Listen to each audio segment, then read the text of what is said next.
When Queen Elizabeth looked at Diana for the last time, there was something in her eyes she had never seen before. Fear. The queen who had been on the throne for 40 years had never felt so helpless. In that room, there were only 2 women, but the words exchanged would change all of royal history. It was a cold December morning in 1996. Only the sound of wind could be heard between the stone walls of Balmoral Castle. Diana was climbing the stairs with her heart pounding. The Queen's summons had come unexpectedly, especially during that period. Divorce proceedings with Charles were ongoing, and the media had gone crazy. Every day a new scandal, every day a new statement. Diana was tired now, but she continued to fight for her children. "Princess Diana, Her Majesty is waiting for you," said Private Secretary Sir Robert Fellows. There was a strange uneasiness in his voice. Diana had noticed it too. Diana paused for a moment at the door. She straightened her hands, took a breath. This conversation could be very important, perhaps the most important conversation of her life, but she didn't yet know what was coming. When the door opened, Queen Elizabeth was looking out the window. She was silently watching the Scottish hills. When Diana entered, the Queen turned. The 2 women looked at each other for a while. The tension accumulated over years filled the room. "Diana, please sit," said the Queen. Her voice was different than usual, more tired, more human. Diana sat in the chair across from the Queen. Her hands were trembling slightly. She guessed what they would discuss, but wasn't sure. "You know the situation cannot continue like this," the Queen began. "The media has gone mad. Every day a new scandal. This is putting the monarchy in danger." Diana raised her head. There was determination in her eyes. "Your Majesty, I'm just telling the truth. The people have the right to know the truth." The Queen took a deep breath. "The truth? Diana, what you're saying are just your personal problems. Broadcasting them to the whole world doesn't benefit anyone. Is Charles's relationship with Camilla a personal problem?" Diana's voice was rising. "His cheating on me, disrespecting me, making me sick. Are these personal problems?" Queen Elizabeth stood up. She went to the window again. "Diana, marriage is not easy, especially royal marriage. Everyone has to make sacrifices." "Sacrifices?" Diana had also stood up. "What sacrifices haven't I made? I gave up my own identity. I gave up my friends. I gave up my own family. And what did I get? A husband who cheated on me, who pretended to love me while being with another woman." The Queen's voice hardened. "Don't get emotional, Diana. This business doesn't work with emotions. The royal family has been standing for 1,000 years because we put our duties before our feelings. But I'm not just a royal family member." Diana's voice was trembling. "I'm a mother, and I don't want my children to grow up in these lies." But what was truly shocking was the Queen's next words. "You mentioned William and Harry," the Queen said slowly. "There are things we need to discuss about them." Diana's blood froze. "What do you mean?" Queen Elizabeth returned to her chair. She had clasped her hands. "Diana, if you continue on this path, we'll need to consider what's best for your children." "Are you threatening me?" Diana's voice dropped to a whisper. "Not a threat. Reality. With your statements to the media, you're damaging the monarchy. This situation is also harmful to your children." Diana's eyes filled with tears. "My children are happier with me. I create real memories with them. I show them real love. But can you provide them with stability? While you're so much in the media, can you allow them to have a normal childhood?" This question had pierced Diana because part of her knew it was right. Her media presence was indeed affecting her children, keeping them from their normal lives. I'm just telling the truth," Diana murmured. "The truth?" The Queen's voice had softened. "Diana, I was a young woman once, too. I fell in love, too. I experienced disappointments, too. But I learned that sometimes silence is the greatest power." Diana looked at the Queen.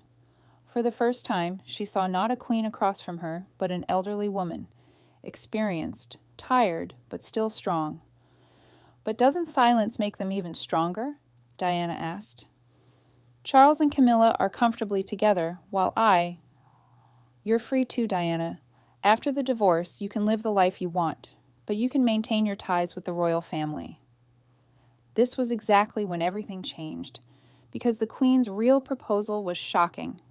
I want to make you an offer, the Queen said. Stop your war with the media. Divorce Charles quietly. Build a beautiful life with your children. In return, we'll provide you with financial freedom. You can live wherever you want, do whatever job you want, even... The Queen paused. Even what? Diana's curiosity had piqued. Even allow you to marry someone new, of course, in accordance with royal protocol. Diana was surprised. This offer was very different from what she expected. And my children? William will be king in the future. His education must be under our control, but he can see you, spend time with you. The same arrangements can be made for Harry. Diana's mind was confused. This offer seemed appealing.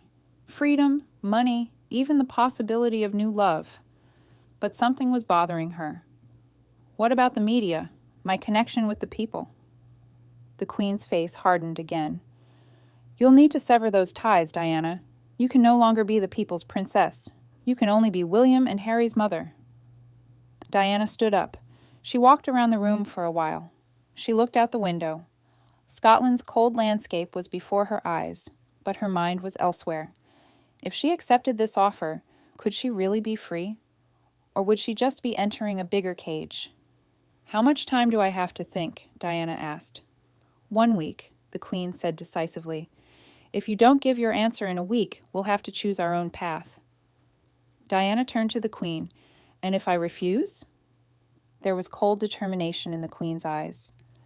Then this war will truly begin, Diana, and your children might be harmed in this war. This last sentence had broken Diana's heart. She could do anything for her children, but she couldn't allow them to be used as weapons. I understand, Diana said, and Diana, quietly. I hope you make the right decision, the Queen said, for yourself and your children. As Diana walked toward the door, the Queen's voice came from behind. Diana. Diana turned. I'm a mother too. I understand how difficult this decision is, but sometimes the greatest love requires the greatest sacrifice. Tears began flowing from Diana's eyes. Thank you, Your Majesty. Good day. As she left through the door, Diana's mind was in chaos. Was this offer really an opportunity, or was it a trap? That evening, Diana sat alone in her room. She was watching Balmoral's gardens from the window. The phone rang. It was Charles. I heard you spoke with my mother, Charles said. Yes, we spoke. And what do you think? Diana remained silent for a while. Are you in on this offer, Charles? Do you also want me to disappear quietly? Charles's voice was tired. Diana, I just want everyone to be happy. You, me, the children. This war has tired us all now. War. I just told the truth. You cheated on me, and I shared it with the people. And what did you gain as a result of this sharing? You became a topic in the media, but did you become happy? Are the children happy? This question had deeply affected Diana. Was she really happy? What had her media presence brought her? Charles, I just want to be understood. You're understood, Diana. The whole world understands and loves you. But you're also seeing the price of this. Both you and the children are paying this price. You haven't seen the biggest surprise yet, because the decision Diana would make after this conversation would change the story of the entire world. The next day, Diana returned to London. William and Harry were waiting for her at Kensington Palace. William was now 14 and old enough to understand what was happening. Harry was 12, more innocent, but still affected. "Mummy, where were you?" Harry asked while hugging her. "I spoke with Granny, sweetheart." William was looking more carefully. "Is everything all right, Mummy?" Diana saw herself in her son's mature gaze, how much William had grown, and how understanding he was. "Son, there are things we need to discuss," Diana said. When she was alone with William, Diana told him the truth, the offer, the conditions, and how this would affect the children. "Mummy," William said seriously, "you want to be happy, don't you?" "Yes, sweetheart. But your and Harry's happiness is more important to me." Then we can find a way to be happy together." Diana was surprised by her son's words, how maturely he spoke. "William, when you grow up, you'll be king. This is a very big responsibility. I don't want to cast a shadow over this responsibility. Mummy, you taught me the most beautiful thing. To love people. If I forget to love people when I become king, I'll have forgotten what you taught me." Diana wanted to kiss her son at that moment. How beautifully he spoke. That night, Diana thought long and hard. If she accepted the Queen's offer, would she really be free? Or would she just be bound with invisible chains? There was also another truth. Diana was starting to love someone else. Dodi al-Fayed. She could really be happy with him. But was this relationship appropriate for royal protocols? Wait a minute, don't miss this detail. Because Diana's relationship with Dodi was one of the Queen's main fears. The next day, Diana called her private secretary, Paul Burrell. "Paul, if I tell you something, will it remain a secret?" "Of course, Princess, as always." "The Queen made me an offer. They want me to withdraw quietly." Paul was surprised. "And what do you think?" "I don't know, Paul. On one side there's freedom. On the other side—" "What's on the other side, Princess?" "On the other side is my connection with the people. I know I'm a source of hope for people, especially for women." Paul looked thoughtful. "Princess, may I tell you something?" "Of course." "You're not just a royal family member. You're an icon. People see their own stories in you. If you withdraw quietly, what message would you give them?" These words had deeply affected Diana. Indeed, millions of women around the world drew strength from her courage. Her struggle was their struggle too. "But Paul, what about my children? I can't leave them in the middle of this war." "Princess, your children will be proud when they see you strong. How will they feel if they see you give up?"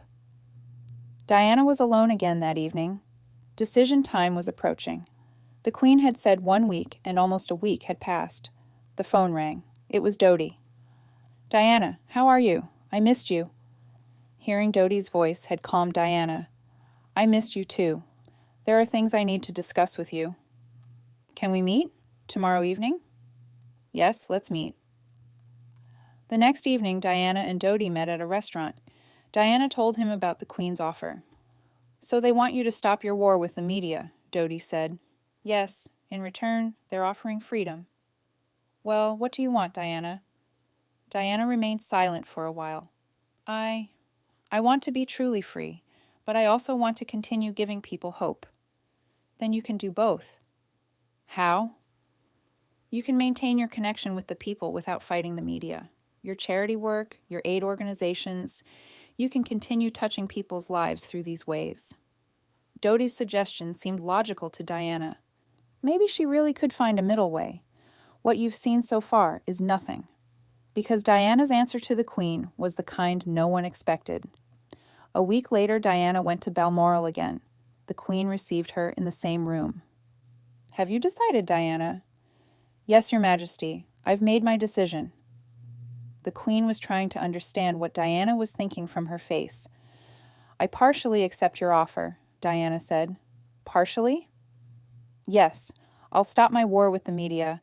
I won't talk about Charles.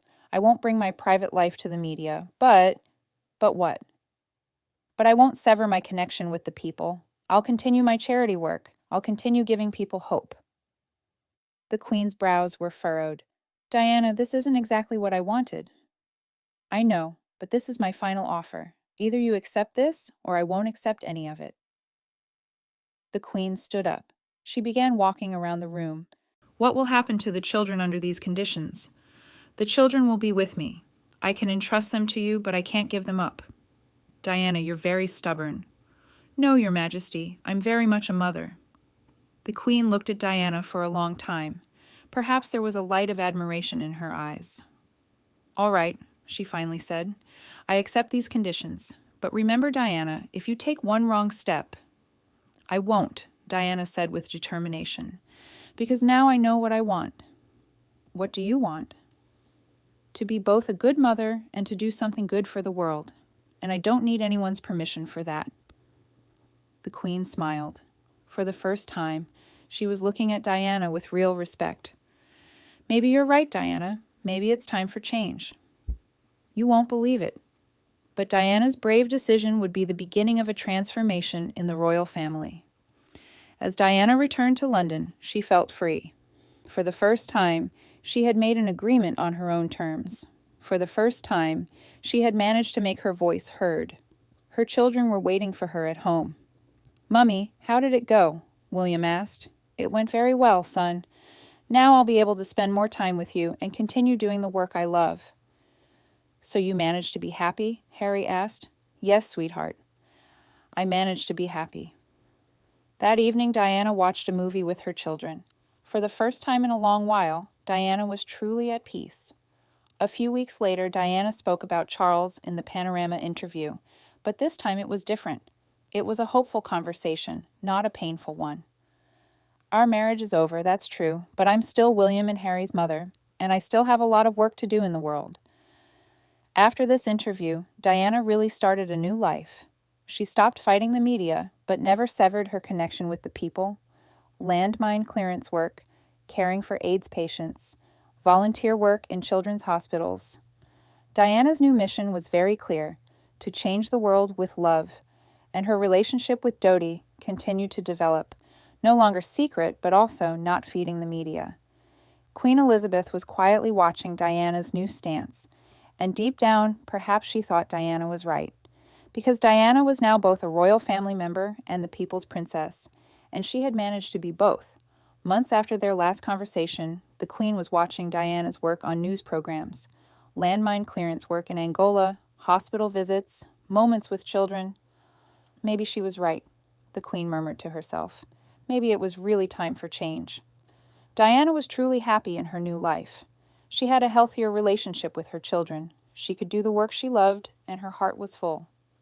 The answer she gave to the Queen in that last conversation had changed not only Diana's story, but the entire royal family story.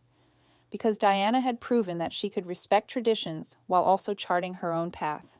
And perhaps most importantly, Diana had shown the world this: sometimes the greatest victory comes from refusing to surrender completely, but it must be done wisely. Diana's last conversation with the Queen was the beginning of the respect she received from both the royal family and the people. Now she was not just Charles's ex-wife, but a strong woman in her own right. And this story teaches us: sometimes the most difficult decisions in life lead to the most beautiful results. Diana showed her courage, set her own terms, and won. Because true power is sometimes the courage to say yes, and sometimes the courage to say no.